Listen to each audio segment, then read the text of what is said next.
가장 좋은 환경들을 만들어 주시기를 간절히 소망합니다. 하나님 일하시고 역사하여 주시옵소서. 함께 하실 것을 믿고 간구하며 예수 그리스도 이름으로 기도합니다. 아멘. 네, 하나님 말씀 보도록 하겠습니다. 히브리서 11장 4절 말씀입니다. 다 같이 우리 한 목소리로 합독하도록 하겠습니다. 히브리서 11장 4절 말씀 한 목소리로 합독합니다. 시작. 믿음으로 아벨은 가인보다 더 나은 제사를 하나님께 드림으로 의로운 자라 하시는 증거를 얻었으니 하나님이 그 예물에 대하여 증언하심이라. 그가 죽었으나 그 믿음으로써 지금도 말하느니라. 아멘. 네, 우리 주변에 있는 분들에게 이렇게 한번 인사하도록 하겠습니다. 당신의 기도가 이 나라를 살릴 겁니다. 네, 나라가 굉장히 많이 혼란스러운 것 같습니다. 어떤 문제 하나가 딱 벌어지고 그 벌어지는 문제 이후에 일어나고 있는 후폭풍들이 이제 좀 이렇게 그 같은 문제를 같이 바라봤으면 좋겠는데 그렇지 않겠죠. 그죠? 우리도 그럴 수 없으니까 이런 것들이 뭐 없을 수는 없겠지만 최소한의 그런 불협화음으로 좀 일이 잘 마무리될 수 있도록 기도를 멈추지 않으셨으면 좋겠습니다.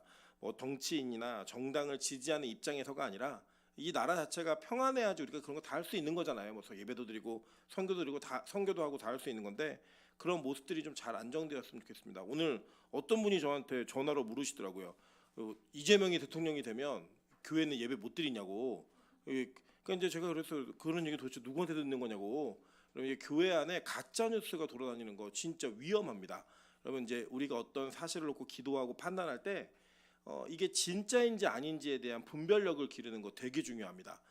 그 분별력을 기준으로 기도하셔야 되고요. 그 기도하는 내용이 하나님의 나라, 하나님의 시각으로 이 나라를 바라봤을 때 어느 누가 우리가 죽기를 바라고 어느 누가 망하기를 바라겠습니까? 그게 아니라 다 같이 상생하고 다 같이 공존할 수 있는 그런 이 분위기를 만들어가야 되는데 그 일에 우리 교회가 기도하는 마음으로 이 일을 더 잘 감당하기를 소망합니다. 네, 오늘은 히브리서 11장 4절의 말씀을 가지고 말하는 믿음이라는 제목으로 하나님 말씀 증거하도록 하겠습니다. 이제 믿음이라고 하는 거 참 제가 볼 때는 신기한 것 같아요. 신기한 거. 오늘 누가 그러더라고요. 누가 이렇게 얘기하다 보니까 예배를 오랫동안 드려도 믿어지지가 않는데요. 믿어지지가 않는다 이런 말 합니다. 제가 예전에 중학교 때부터 친하게 지내던 그 친구 하나를 교회에 전도를 했습니다. 걔가 다니던 교회가 청년들이 뭐 10,000명 이상 모이는 교회였기 때문에 그 교회에 와가지고 이 청년이 적응하는 거를 잘 적응했어요. 아주. 그래서 뭐 교인들과도 굉장히 많이 친해졌고 뭐 형이 아니죠. 언니들 오빠들하고도 굉장히 친밀한 관계를 가져가면서 한 6개월 정도 교회를 나왔어요. 그래서 6개월쯤 지나서 물어봤습니다. 예수님 믿을 수 있을 것 같아? 그랬더니 뭐라고 얘기하냐면 6개월 동안 사람들의 친절함이 너무나 좋았는데 아무리 믿으려고 노력해도 믿어지지가 않는데요. 예, 그렇게 얘기를 하는 거예요. 제가 그때 어떤 고민이 있었냐면 어떤 생각이 들었냐면 사실 그 친구랑 저는 굉장히 대화는 잘 통하는 친구였어요. 이렇게 지금으로 말하면 MBTI 이렇게 할 때 T 유형이라 그래서 모든 어떤 문제를 바라볼 때 thinking 사고형, 그러니까 뭔가 논리적이고 이성적인 판단이 감정적인 것보다 우선되어지는 이런 기질이었습니다. 같이. 그래서 어떤 문제나 대화가 될 때 잘 대화가 됐었던 친구거든요. 근데 그 친구는 6개월 동안 예배를 그렇게 안 빠지고 열심히 드렸는데도 안 믿어진다는 거예요. 근데 그 친구의 교회 생활이 불만이 있었던 게 아니에요. 그 교회를 너무 좋아했고 뭐 심지어는 되게 먼 거리임에도 불구하고 1시간 넘는 거리를 전철 타고 오면서도 매주 한 번도 빠지지 않고 예배를 왔단 말이에요. 저는 반면에 저랑 대화는 잘 통하는 친구인데 그 친구가 말한 게 이해가 잘 되지 않는 부분이 있었어요. 어떤 부분이 이해가 안 되냐면 안 믿어진다는 거예요. 근데 저는 어떤 경험이 있었냐면 저는 어머니가 목사님이시잖아요. 목사님이셨고 저에게는 종교의 자유는 없었습니다. 종교의 자유라는 건 없었어요. 이 나라가 전 종교의 자유가 있는 나라인지도 몰랐어요. 뭐 안 나가면 뭐 맞고 뭐 폭력적인 방법과 안 나가면 거의 협박, 살해 협박에 비슷한 협박들 받아가면서 신앙생활을 했기 때문에 그런데 저는 그래서 이 반항심에 안 믿어보려고 노력을 했죠. 안 믿어보려고 노력했던 첫 번째 시도가 뭐였냐면 성경이 틀렸다는 걸 증명하자 이거였어요. 그래서 성경을 읽을 때 저에게 하나님이 이 믿음에 대한 더 굳건함과 강건함을 주는 거예요.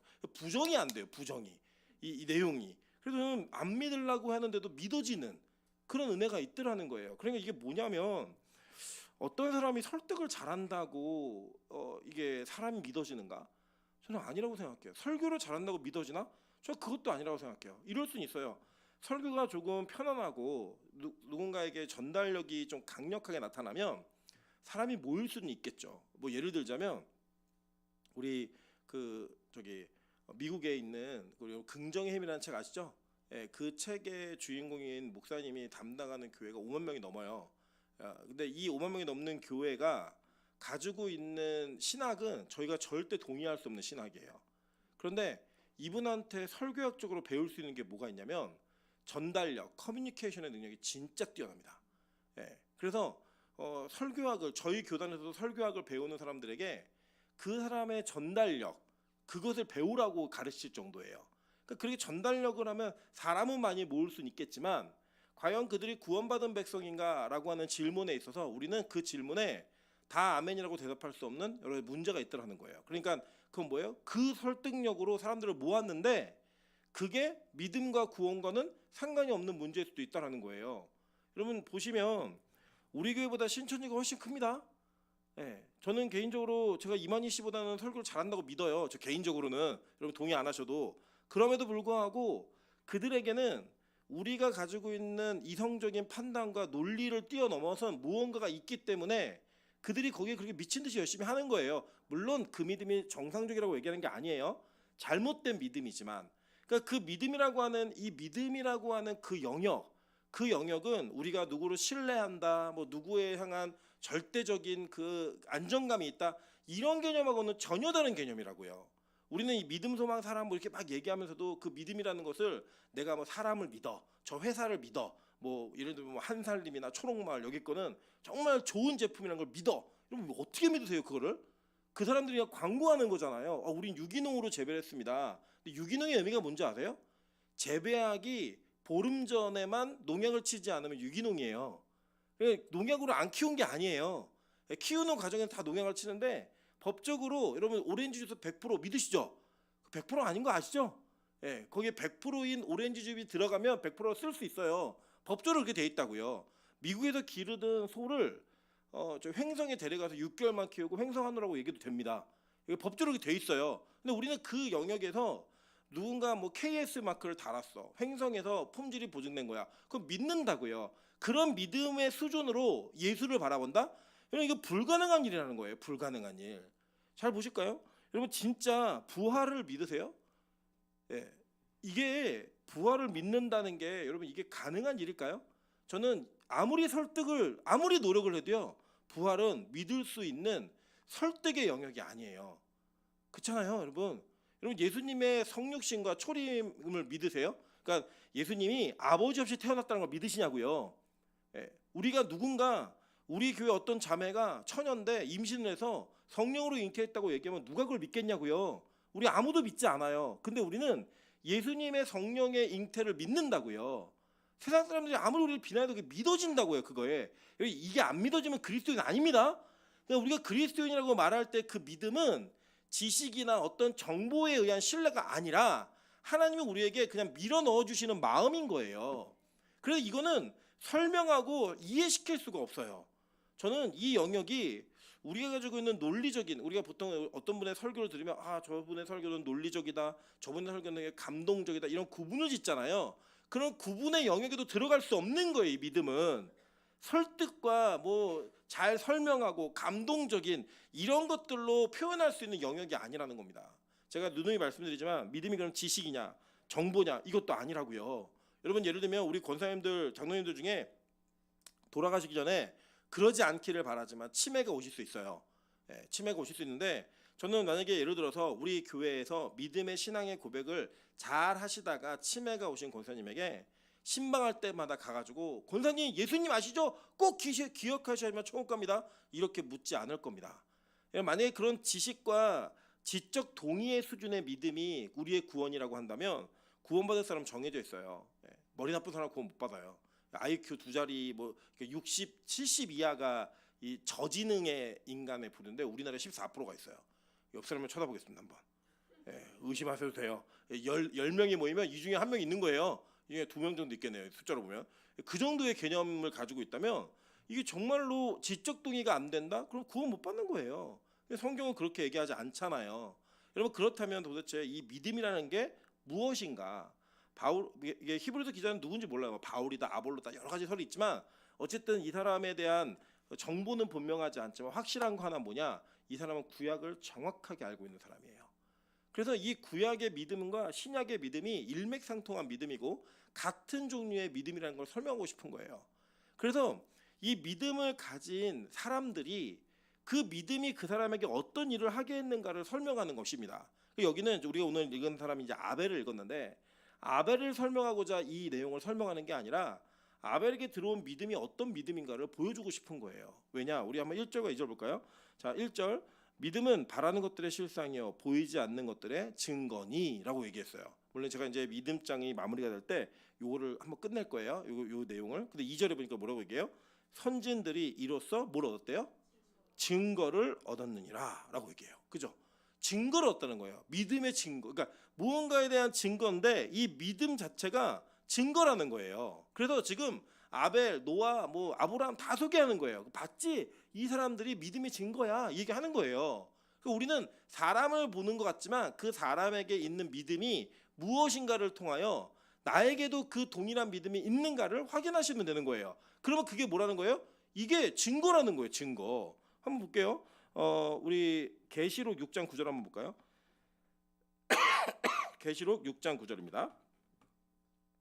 네, 한번 읽어보실까요? 계시록 6장 9절. 자, 시작. 다섯째 인을 떼실 때 내가 보니 하나님의 말씀과 그들이 가진 증거로 말미암아 죽임을 당한 영혼들이 제단 아래에 있어. 한 줄 더 읽을까요? 큰 소리로 불러 이르되 거룩하고 참되신 대주제여 땅에 거하는 자들을 심판하여 우리 피를 갚아주지 아니하시기를 어느 때까지 하시려 하나이까 하니. 자, 이게 어떤 장면이냐면 계시록의 마지막 사도 요한이 천국에 대한 환상을 보면서 그 환상 속에서 무언가 하나 보는데 증거 때문에 죽은 사람들을 본 거예요. 근데 이 증거 때문에 죽은 사람들이 무엇을 얘기하냐면 하나님 우리가 억울하게 죽었습니다. 그런데 이거 언제까지 그냥 두고 보실 거예요? 그랬더니 하나님 뭐라고 대답하시냐면 이 죽기로 작정된 사람들 다 숫자가 찰 때까지 기다리라는 거예요. 그러면 이게 뭐냐면 믿음 때문에 죽는 사람들에 대한 이야기하는 거예요. 여기 보시면 9절 한번 보세요. 9절에 보면 그들이 가진 증거로 말미암아 죽임을 당한 영혼들이 그죠? 증거를 가져서 죽었대요. 근데 그 증거가 뭐냐? 믿음이라는 거예요. 믿음이라는 증거는 그들로 하여금 뭘 하게 했냐면 죽음도 두려워하지 않는 자리까지 가게 만들었다는 거예요. 그래서 이들은 죽은 것 자체에 대한 두려움이 있는 게 아니에요. 죽었는데 그 믿음이 진짜인데 진짜 때문에 죽으니까 죽은 사람들은 가짜처럼 보이는 거예요. 이 세상에서. 근데 가짜처럼 보이는 겁니다. 여러분 되게 웃긴 게 뭐냐면 이번에도 이제 사실은 어떻게 보면 쿠데타죠. 쿠데타를 행했는데 우리 전두환 씨는 성공했잖아요. 예, 성공하니까 그 사람은 나라의 대통령다고 모든 걸로 다 쥐었어요. 그래서 거기에 동조한 모든 사람들이 모든 걸 다 누렸다고요. 그죠? 근데 이 사람들은 뭐예요? 실패했잖아요. 이제 어떻게 처단이 될지 모르겠지만 그 실패 속에서 전혀 다른 상반된 결과를 낳아놓을 거예요. 이제 그 낳아놓으면 이 사람들의 입장에는 그런 거죠. 저 사람들은 해서 성공해갖고 잘 됐는데 우리는 이거 안 됐네. 이런 어떤 격차가 있겠죠. 이들이 이거 실패할 거에 대한 불안함이 있었지만 이걸 왜 했죠? 성공한 케이스를 본 거예요. 아, 우리도 이게 성공하면 저렇게 될 수 있겠구나. 근데 이 믿음을 가진 사람들이 이게 진짜여서 이걸 잡았는데 죽었다는 거예요. 그 세상이 볼 때는 다 실패한 사람들인 거예요. 이 사람들이. 이 실패한 사람들에게 왜 이렇게 죽었느냐? 자기는 분명한 증거 때문에 그렇게 죽을 수 있었다는 거예요. 하나님, 나는 죽었는데 왜 실패한 사람처럼 보여지죠? 저 사람도 어떻게 하실 거예요? 기다려. 숫자 차면 내가 다 뒤집어 엎을 거야. 이 얘기를 보여주시고 계신 거예요, 지금. 그러니까 우리는 이 땅에서 믿음이라고 하는 증거가 우리 안에 있으면 우리는 어떻게 살 수 있다? 죽음을 초월하는 믿음 갖고 살 수 있다는 거예요. 그 믿음을 가졌던 아벨이 오늘 어떻게 했냐면 보세요. 아벨은 가인보다 더 나은 제사를 하나님께 드림으로 이렇게 얘기하죠. 그러니까 아벨이 가인보다 더 나은 제사를 드렸대요. 여러분 잘 보세요. 이 아벨하고 가인에 대한 이야기가 창세기 4장에 나오죠. 이 4장에 나오는데 이 4장에 있는 이야기를 보시면 이 하와가 보통은 이제 이게 그 성경에 있는 족보들은 다 부계로 나오잖아요. 여러분 아시죠? 부계가 중심으로 나오는데 예를 들면 그 마태복음 1장에 보시면 누가 누굴 낳고 할 때 다 아버지 이름이 나오죠. 가끔씩 여자 5명이 껴서 누가 누구에게서 누구를 낳았고 이렇게 나오지만 대부분 부계로 막 된다고요. 근데 이 창세기 4장 1절을 보시면 하와가 자기의 출산과 이 자기의 족보를 이어가는 거에 굉장히 집착적으로 얘기하는 걸 봐요. 한번 볼까요? 아담이 그의 아내 하와와 동침함에 하와가 임신하여 가인을 낳고, 그죠? 그러니까 이게 누가 주체예요 지금? 하와가 주어가 돼 있죠, 그죠? 그러면서 내가 이렇게 얘기할 때 이 내가 누구예요? 하와죠. 하와가 여호와로 말미암아 등남하였다 하니라라고 얘기하는데, 이 원어 성경을 그대로 보시면 이 여호와로라는 단어 앞에 에트라는 이 접속사가 붙는데, 이게 일반적으로는 목적어를 얘기할 때 쓰여요. 그러니까 뭐냐면 직역을 하면 내가 한 사람을 낳았다 여호와 이거예요. 그냥 그대로 직역을 하면 그러니까 내가 누굴 낳았다는 거예요. 여호와를 낳았다라고 얘기를 했어요. 왜 이게 이루어지는 거냐면 보시면 여러분 3장 15절에 창세기 3장 15절에 하나님께서 원시복음이라고 하는 것을 이 범죄한 자들에게 주셨어요. 그래서 지금 여러분 보시면 에덴 동산에 쫓겨나게 된 이유는 생명나무 열매를 따먹고 죄된 상태에서 영생하고 쫓겨났지만, 그 출발은 이 아담과 선악과를 따먹은 거 있잖아요. 근데 그 원인이 누구였어요? 뱀이었다고. 뱀이 꼬셔가지고, 여자들이 충동구매에 약하니까 뱀이 여자를 꼬셔서 그 나무 열매를 따먹게 했고, 따먹은 결과 하와에게는 정말 그 집안에서 너무나 엄청난 그 비난과 모든 질타를 받을 만한 일의 원흉이 된 거예요. 그렇잖아요, 여러분. 예를 들어 여러분 우리 집안에서 어머니가 연대보증을 서갖고 집안을 다 말아먹었다. 그러면 모든 가족이 힘들 때마다 누구 원망하겠어요? 엄마를 원망하겠죠. 그런 일들이 지금 이 집안에 벌어진 거예요. 하와에게 소망은 뭐냐면 하나님께서 여자의 후손이 뱀의 대가리를 박살낸다는 거예요. 그러니까 이 이야기는 하와에게 복음이었어요. 복음. 아, 내가 후손을 낳기만 하면 이 뱀에게 복수를 하고 다시 에덴을 회복할 수 있겠구나. 그게 하와의 꿈이었다고요. 그런데 갑자기 아들이 쑥 나온 거예요. 이게 뭐예요? 하와에게는 이게 구세주였던 거예요. 여호와였던 거예요. 내가 여호와를 낳았다라고 고백할 만한 그런 문맥적 흐름 속에 일관된 그 하와의 바램이 아들에게 투영된 거예요. 근데 이 아들이 자라는 게 어땠어요? 가인이 폭력적이고 공격적이고 이랬죠. 그러니까 이제 그리고 실제 구원이 이루어졌어요, 안 이루어졌어요? 아무 일도 벌어지지 않은 거예요. 오히려 자식 때문에 속 썩는 일만 벌어진 거예요. 그래서 우리 한국 속담에도 있잖아요. 그때 하와가 전달해 준 건데 무자식이 상팔자다 이런 이야기가 그렇게 전달이 된 거예요. 막 속세고만 힘들어가지고 이게 뭐야라고 얘기하는데 또 하나가 또 나오는 거예요. 그게 누구였어요? 하벨. 그러니까 아벨이죠. 하벨. 여러분 이 하벨의 단어를 우리가 전도서 때 배웠죠. 헛되니 모든 것이 헛되니라. 이 헛되다라는 단어가 뭐예요? 하벨, 아벨이라고요. 그 이름이 뭐냐? 아이고 헛되다. 내가 나봤는데 뭐 구원은커녕 뭐 이거 이루어지지도 않네. 이런 마음으로 그의 이름을 지었다고요. 그래서 이 두 아이가 자라는 과정 속에서 확연하게 부모에게 어떤 기대감을 갖고 태어났고 자랐는가가 보여지는 거예요. 그러니까 여러분 보시면 제가 이제 저도 키워보니까 자식이 안 아픈 손가락은 없어요. 근데 더 아픈 손가락은 있더라고요. 그러니까 이게 뭔가 자식이 똑같이 잘못을 해도 어떤 자식이 잘못해도 더 마음이 아프고 안쓰럽고 이런 자식이 있고, 또 하나는 그냥 그래 너 잘 이겨나갈 수 있어 그냥 잘해봐 이렇게 조금 더 여유 있게 받아줄 수 있는 그런 자식이 또 있더라고요. 보니까 그런 것처럼 이 가인은 부모의 기대감을 너무나 많이 받고 자란 거예요. 그래서 이 가인의 직업이 뭐였어요? 농사짓는 자였잖아요. 농사짓는 게 원래 누구에게 주어진 사명이었어요? 아담에게 주어졌죠. 경작하는 거, 아바드, 그죠? 봉사하다, 경작하다, 예배하다 다 있는 거예요. 그게 주어진 게 이 가인에게 주어졌어요. 그리고 하벨, 이 아벨은 헛된 자, 바람 같은 자 이런 의미라고요. 그렇게 자란 이 두 아이가 하나님께 예배를 드리는데, 예배를 때 어떻게 예배드리나 한번 볼게요. 창세기 4장 한번 읽어볼까요? 4장 2절 읽어보겠습니다. 2절부터 시작. 그가 또 가인의 아우 아벨을 낳았는데 아벨은 양치는 자였고 가인은 농사하는 자였더라. 세월이 지난 후에 가인은 땅의 소산으로 제물을 삼아 여호와께 드렸고 아벨은 자기도 양의 첫 새끼와 그 기름으로 드렸더니 여호와께서 아벨과 그의 제물은 받으셨으나 가인과 그의 제물은 받지 아니하신지라. 가인이 몹시 분하여 안색이 변하니. 자, 여기 보시면 두 사람의 직업이 나오죠. 근데 여러분 보시면 이 고대 사회에서는 양을 치는 거는 굉장히 이게 저급한 일이었어요. 우리도 이렇게 직업을 얘기할 때 직업이 뭐예요? 의사입니다라고 얘기하는 것과 저는 청소를 하고 있습니다라고 얘기하는 게, 여러분 우리가 직업에는 귀천이 없지만 사람들의 인식은 달라요. 그죠? 그거는 무시하시면 안 돼요. 우리가 예를 들어 어떤 사람, 오늘도 이제 어떤 변호사가 나와갖고 인터뷰를 하는데 승률이 너무 좋으니까요. 변호사랑 1시간 상담하는데 얼마라고 생각하세요? 1시간 상담하는데? 예? 1시간에 상담하는데 이 사람이 출연한 변호사는 1,000만 원을 받는데요.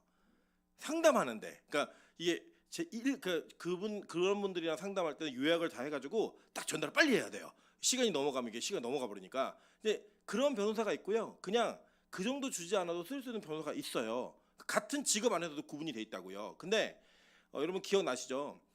요셉이 자기 형들에게 바로가 너희 직업이 뭐냐고 물으면 양치는 자라고 얘기하라고. 그러면 따로 땅을 줄 거라고. 왜냐하면 애굽 사람들은 이 양치는 사람들을 목축업자들을 경멸합니다라는 표현을 해요. 그 당시에 왜 그러냐면 지금은 농사가 첨단의 문화가 아니지만 이 고대 사회에서는 농사 짓는 거는 상당한 기술력을 요구했어요. 최첨단의 문화였기 때문에 이 도시 주변에 다 농경지가 있었고요.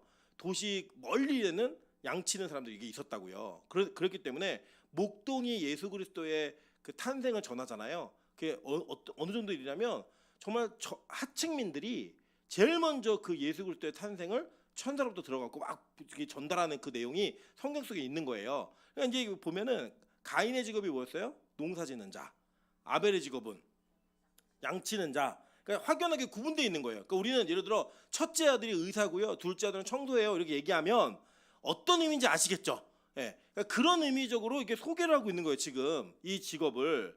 그렇기 때문에 세상적인 눈으로 볼 때, 그 당시의 눈으로 볼 때 이 아벨과 가인이 가지고 있었던 위치는, 집안에서의 위치는 완전 다른 위치인 겁니다. 여러분 예를 들어 이 집안에 아담과 하와의 집안에 며느리로 가신다면 첫째 며느리로 가고 싶으세요? 둘째 며느리로 가고 싶으세요? 예, 그 첫째 며느리로 가고 싶으시죠? 일단 사자가 붙어야지. 오늘도 이제 어떤 개그맨 김효진 씨가 나와가지고 자기가 예수님을 처음 믿고 나서 기도를 했대요. 예수님 저 사모 되게 해달라고 막 기도를 했대요. 근데 진짜 목사 사모가 되셨대요.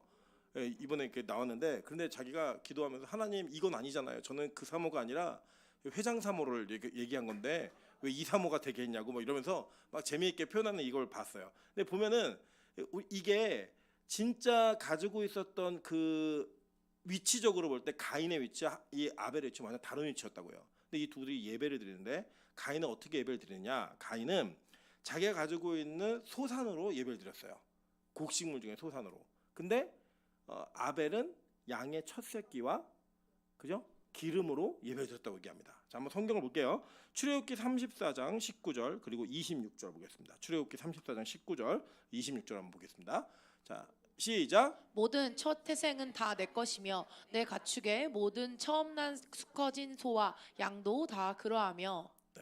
26절. 자, 시작. 내 토지 소산에 처음 익은 것들을 가져다가 내 하나님 여호와의 전에 들을지며 너는 염소 새끼를 그 어미의 젖으로 삼지 말지니라. 자, 여기다는 처음이라는 단어 있잖아요. 첫 새끼라는 단어 있잖아요. 그 첫이라는 단어가 베코르라는 단어예요. 히브리어로. 근데 이 단어가 뭐냐면 어떤 의미가 있냐? 맏아들, 맞이라고 하는 의미가 있어요. 예. 그리고 진짜 첫 번째 첫 새끼, 첫 번째 소사 이런 거 할 때 다 붙는 게 베코르라는 단어가 붙어요. 자, 그러니까 이 가인과 아벨이 예배를 드리면서 그 예배를 드릴 때 어떤 제물의 종류가 문제가 되었느냐? 아니에요. 사실 잘 보시면 우리 이번에 그 레위기를 통해서 5대 제사를 배우고 있잖아요.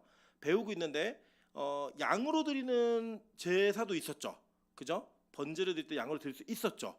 그죠? 그리고 번제와 함께 소제는 무슨 제사였어요? 곡식으로 드리는 제사였다고요. 그러니까 제물의 종류가 문제가 됐던 게 아니에요. 그러니까 가인도 아벨도 제물의 종류는 정확하게 예배법에 맞춘 그 제물을 드린 거예요. 하나님은 이제 이 제사를 통해 인간들과 교제하시는 분이었으니까. 그런데 문제는 뭐냐면 가인에게는 첩이란 단어가 없어요. 그죠?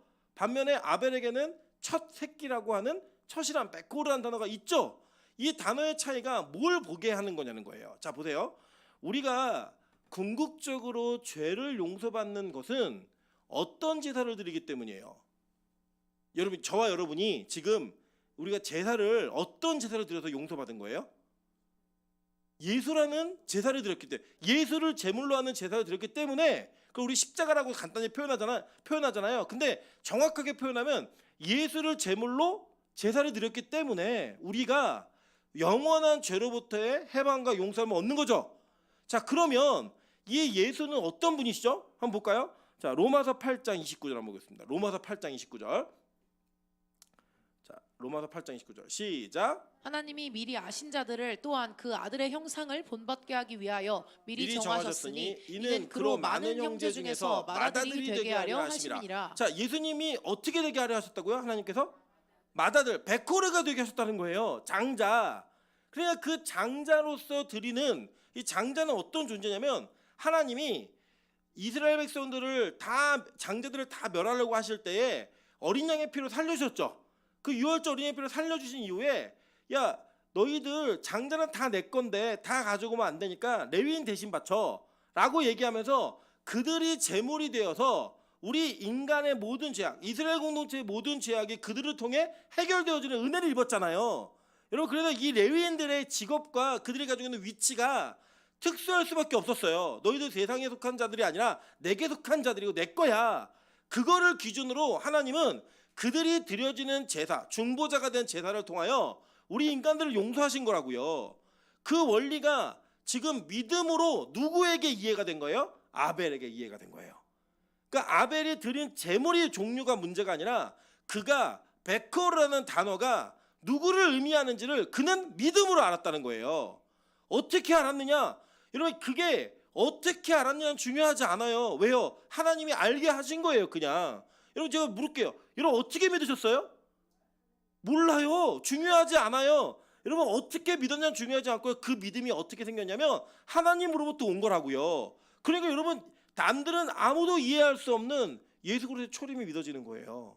재림이 믿어지는 거예요. 그분의 부활이 믿어지는 거라고요. 믿음의 실체가 바로 그거인 겁니다. 그게 믿어지는 게 여러분에게 뭐다? 증거라는 거예요. 그 자체가. 이게 믿을 수 없는 일인데, 아니, 장자로 첫 번째 걸로 제사를 드리면 내 죄가 용서받고 하나님 받으시는 예배가 드려진다라고 하는 그 자체를 아벨은 그때 이해한 거예요. 그러니까 아벨은 이미 그에게 누가 온 거예요? 여자의 후손이 임한 거라고요. 하와는 이해 못했어요. 가인은 더더욱 이해 못했고요. 그러니까 그 예배를 받지 않는 하나님에 대한 불만을 누구에게 쏟아버려요? 아벨에게 쏟아버리는 거예요. 그 마음이 어땠는지 아세요? 죽여버려야지. 그 진짜로 성경을 보시면 들로 몰래 깨어내서 죽여버렸어요. 그 죽였던 최초의 살인자가 됐던 이유가 뭐냐면 그는 자신이 믿음이 없으므로 예배를 그냥 드리다가 받지 않으시는 예배가 드려지니까 화가 난 거예요. 분노한 거예요. 안색이 변한 거예요. 그렇게 될 수밖에 없는 그 구도가 성경은 우리가 믿음을 갖고 살아가면 믿음이 없는 자들과 어떤 차이가 벌어지는지 보여주는 거라고요. 여러분, 이게 너무나 중요한 겁니다. 예수 믿으면 그래서 뭐 잘 된다, 복 받는다, 뭐 남들보다 뛰어나진다 이런 얘기를 들으시면 우리 다 아멘하고 좋아하시지만 성경은 믿음이 들어오면 우리는 이 땅에서 장자를 드림으로 말미암아 첫 번째 것을 드림으로 말미암아 구원받는 예배의 예배자가 될 수밖에 없다는 걸 설명해 주고 있어요. 근데 그 예배를 드리다 보면 그 예배를 드리지 않는 사람들 우리 어떻게 한대요? 돌로 쳐 죽인다는 거예요. 맞아 죽는 인생이 된다는 거예요. 근데 이거를 뭐라고 얘기하는 줄 아세요? 성경은 자 보세요. 지금 그가 죽었으나 그 믿음으로써 지금도 말하느니라 라고 얘기했다고요. 한번 볼까요? 마태복음 23장 35절 보겠습니다.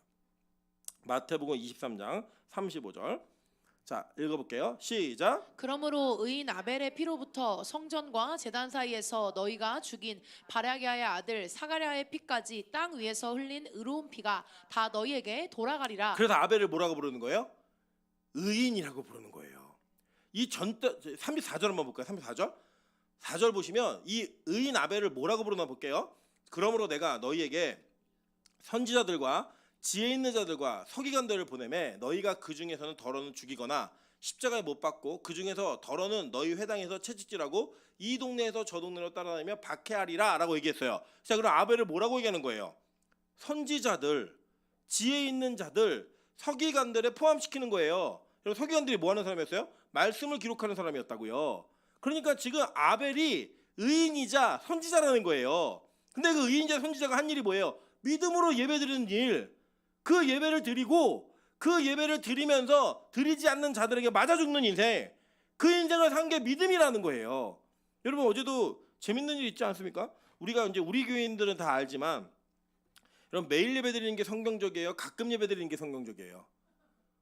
성경 배우셨잖아요. 매일 예배 드리는 게 성경적이에요? 가끔 예배 드리는 게 성경적이에요? 제 의견이 아니에요. 이거는 성경에 이렇게 써 있어요. 초대교회가 매일 예배 드렸다고요. 매일 예배 드리는 게 성경적이에요. 그런데 우리 오시는 이승재 전사님 어머니가 뭐라고 하셨어요? 그런 교회는 보도 듣도 못했다고. 네.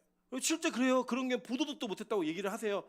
다 그렇게 얘기한다고요. 왜요? 저는 그렇다고 매일 예배 안 드려 다 교회 아니다 이렇게 얘기하는 게 아니에요. 우리는 이 땅에서 정상적으로 원래 모습으로 예배를 드리고 있는 사람들이 희한해진 시대가 돼버렸어요. 보도 듣도 못하는 시대가 돼버렸다고요. 근데 우리가 이걸 왜 하고 있죠? 여러분 이거 왜 하세요? 웃기지 않으세요? 왜 하시는지? 이 왜 하고 있는지 여러분 이게 이상하고 이해가 안 되시는 게 정상이에요. 옆 사람 한번 인사하겠습니다. 제정신 돌아오면 이쪽 보고 오줌도 안 논다고. 네, 제정신이 돌아오면 우리는 매일 예배를 드리는 것 자체 이해를 못하는 사람들이라고요. 우리도 똑같이. 그런데 우리가 지금 제정신이 아니에요. 왜요? 믿음이 우리에게 들어와서. 믿음이 들어와 버리니까 제정신이 아닌 일을 하고 있는 거예요. 네, 여러분 그렇다고 우리가 뭐 진짜로 정말 제정신이 아니에요? 눈이 풀려 있어요 항상? 설교하면서 눈이 풀렸고 설교하면 여러분 무슨 은혜가 되겠고 여러분 이게 뭐가 되겠어요? 아무것도 아니에요. 우리는 그 제정신이 아니라 원래 내 죄성의 제정신이 돌아오면 우리 예배 못 드려요. 근데 뭐 하는 짓이지 이게? 여러분 지금 저희 아내는 일을 하냐고 학교에서 못 오고 있고요. 저는 여기서 예배 드리는데 임찬선은 아파서 집에 혼자 있어요. 이게 무슨 일이에요 이게? 뭐 하는 짓이에요? 이게 뭐 하는 짓인지 몰라요 우리는. 근데 이게 제정신이 들어오면 그 일도 하면 안 되고 저도 지금 민전사 빨리 네 설교해. 그렇죠. 빨리 가야 돼요. 그런데 하나님이 제정신이 아닌 믿음을 우리에게 주시니까 이게 그냥 정상인 거예요. 정상. 저는요 저희 아이가 이거를 믿음으로 받을 수 있었으면 좋겠어요. 빨리. 믿음이 들어오면 계속 이해가 될 거예요. 우리 엄마는 예배 그러니까 학교가 사명이야. 우리 아빠는 예배가 사명이야. 그러니까 그 사역지에 사역하고 있으니 내가 지금 불평불만하지 않고 혼자 있는 게 복음이야 라고 이해가 됐으면 좋겠어요. 진짜로. 그리고 남들이 볼 때는 1학년짜리 아픈 애를 왜 혼자 둬? 라고 얘기할 수 있지만 그리고 그 믿음이라고요. 저도 그 돌봄을 못 받고 컸어요. 그러나 그게 한 번도 섭섭하지 않았다고요. 이유는 뭐냐? 하나님이 저에게 믿음을 주셨어요. 믿음을. 제가 5살 때 집에 엄마가 없고 학교 갔다 오면 6학년 내내 엄마가 없던 그 생활을 어떻게 상처가 없이 받을 수 있었는가? 다른 거 아니에요. 믿음이 들어오니까. 아유 철이 들어서 그런 거 아니에요. 그냥 믿음이 들어오니까 그 상황이 다 이해가 되더라는 거예요. 그냥 그게 주위에 이르는 게 믿어지더라는 거예요. 여러분 저는요 오늘 이 성경에 나와 있는 믿음이 들어간 사람들이 어떤 비상식적인 삶을 살고 어떤 이해가 되지 않는 삶을 살고 어떤 신비가 그들에게 깨달아지는지를 잘 보시라는 거예요. 오늘 여러분에게 진짜 믿음이 있는 건 뭐냐? 그게 쑥 들어와서 그게 믿어지는 거라고요. 믿어지는 거. 오늘도 우리 민정사님이 예배 바로 직전에 소진이한테 전화를 하더라고요. 소진이가 우울하대요 오늘. 그랬더니 그럼 교회 와. 저는 아무 말도 안 하는데 목사님도 너 오래. 그래갖고 저도 얘기해요 뒤에서. 너 빨리 와! 얘기했어요. 근데 여러분 여기 와 있어요. 제가요 소진이한테 얘기했어요. 야 우리 22일 날 파티해. 그러니까 무조건 와. 그랬더니 노력해 보겠대요. 교회에서 자. 그랬더니 일어나서 오겠대요. 여러분 이게 뭐냐면 진짜 제가 보면은 있을 것 같은 애들 중에는 도망가는 애들이 있는데 쟤는 진작에 떨어졌어야 되는데 계속 붙어온 애가 있어요. 그게 소진이에요. 왜 그러냐? 하나님이 믿음이라고 하는 것을 저 아이에게 끈앞을 놓지 않고 계신 거예요. 여러분 그래서 그 믿음이 우리에게 들어오면 내가 대단해서 믿는 게 아니라고요. 여러분 가끔 그럴 때 있지 않으세요? 야 이게 왜 안 들려? 이게 왜 안 믿어져? 이런 말 들을 때가 이게 생각이 드실 때가 있죠. 그럴 때 있잖아요. 안 믿는 부모님이나 안 믿는 자녀들을 보면서 이게 왜 안 믿어지지? 그 여러분 설득해도 되는 게 아니고요. 누굴 만나도 되는 것도 아니에요. 그냥 하나님이 그에게 선물인 믿음을 주셔야지만 가능한 일이에요. 저는 우리 빛가서 공교회가 이 믿음으로 세워지는 교회가 되길 소망합니다. 여러분 우리가 상식과 우리가 가지고 있는 이성과 도덕 윤리를 지키면 사람 더 많이 모을 수 있어요. 제가 아까도 그런 얘기했어요. 근데 우리 교회는 그렇게 안 될 거야. 진짜 예배라는 믿음이라는 가치를 지키며 가면 그렇게 우리를 반겨주고 환영할 사람들이 없을 거야. 그리고 여기에 스쳐 지나가는 사람 많아도 여기에 정착해서 뿌리내는 사람은 쉽지 않을 거다. 제가 얘기를 했어요. 저 이 얘기를 하면서도 저에게 얼마나 큰 걱정과 고민이 있겠어요, 여러분. 교회의 살림도 있고 여러 가지 있잖아요, 다. 성장에 대한 욕구들 다 있는데 그런 욕구들에 대한 이 요구가 왜 저에게는 없겠습니까? 있죠. 그러나 하나님께서 만약에 이 교회를 이 내용을 알고 있는 장자로서의 예배를 드려야 되는 그 믿음을 주신 사람들의 모임이 교회라면 우린 무언가 다른 차원의 교회가 되어야 된다는 거예요. 성경 한번 볼까요? 히브리서 12장 23절 보겠습니다. 죄송해요. 히브리서 12장 23절 한번 볼게요. 자, 읽겠습니다. 시작. 하늘에 기록된 장자들의 모임과 교회와 만민의 심판자이신 하나님과 및 온전하게 된 의인들의 영과 이렇게 얘기해요. 그죠? 보면은 하늘에 기록된 장자들의 모임, 그게 뭐예요? 베코르의 모임이 뭐래요? 교회라는 거예요. 그러니까 저 여러분이 어떻게 장자가 된 거예요? 예수 그리스도 그 장자의 제사를 통해 그 죽으심으로 말미암아 우리가 같이 죽었죠. 그리고 그 장자와 함께 우리 어떻게 됐어요? 같이 살아났다고요.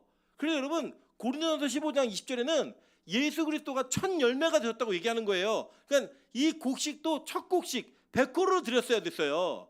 근데 그렇게 하지 않은 이유가 뭐냐? 믿음이 없어서. 근데 얘는 어떻게 그걸 알고 아벨은 첫 새끼로 드렸냐? 믿음이 있어서. 이 차이라고요. 다른 게 아니라. 저는 우리 교회가 믿음 있는 예배가 있는 교회가 되길 소망합니다. 그래서 여러분 예배 한 타임을 드려도요. 그 예배 한 타임이 예수 그리스도를 붙들고 드리는 예배셔야 돼요. 예수로 드리는 예배여야지만 이 예배가 저와 여러분의 인생에 죄의 문제를 해결하는 유효한 예배가 된다고요. 그렇게 붙들지 않으면 여러분 수만 번 수천 번 예배를 드린다 할지라도 여러분의 예배를 하나님 안 받으신다고요. 그럼 여러분 그때 어떨 거예요? 예를 들어 여러분이 평생 30년을 예배 드렸는데 하나님이 야, 네 예배 안 받아. 그럼 여러분 어떠시겠어요? 얼굴에 분이 나고 열받겠죠? 그러면 누가 미운지 아세요? 한 번 예배 드렸는데 구원받은 자들이 미운 거예요. 나보다 예배를 덜 드렸는데 나보다 신앙생활이 짧은데 구원받은 자들에 대한 분노가 막 일어나는 거예요. 그게 누구의 마음이었어요? 가인의 마음이었던 거예요. 믿음 없는 자들의 마음. 여러분 믿음 없는 자는 자신의 예배가 죄 문제를 해결하는 은혜의 탑이 되는 게 아니고요. 자기를 자랑하는 바벨탑이 됩니다.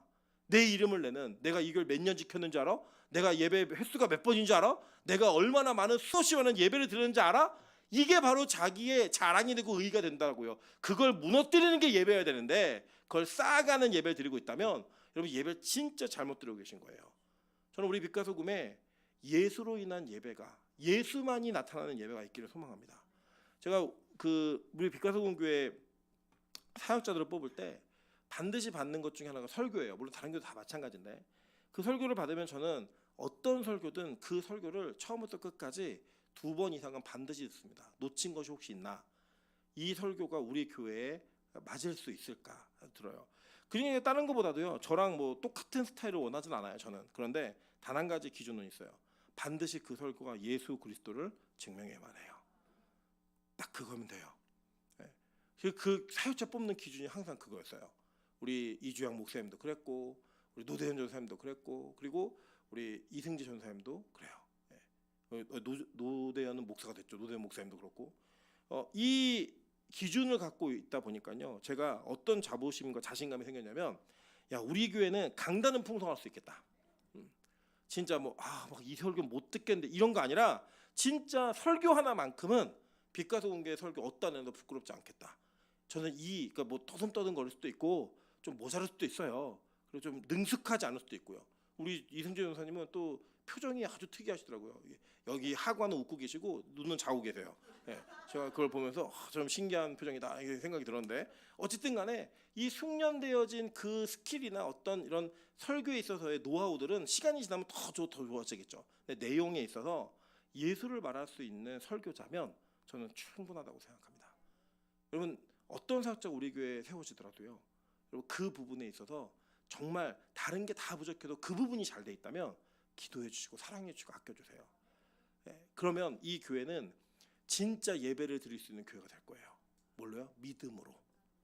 믿음으로 빛과 소금 교회는 더 나은 예배를 드렸나니. 이게 하나님 나라에 기록될 거예요.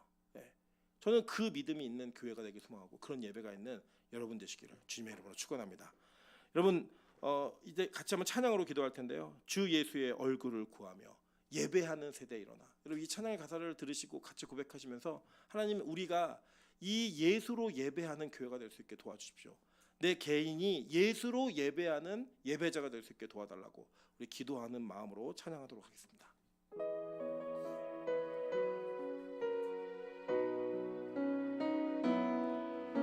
주 예수의 얼굴을 구하며 예배하는 세대 일어나 주 위에 살며 주 위에 죽으니 이것이 우리의 부르심 살기 위해 주 따르지 않고 죽기 위해 주를 따르며 내 가진 것 모두 주를 위해 드리리 주님의 일 행하시옵소서 다시 한번 부흥을 주소서 주의 나라가 이 땅에 다시 세워지는 그 영광을 우리 보게 하소서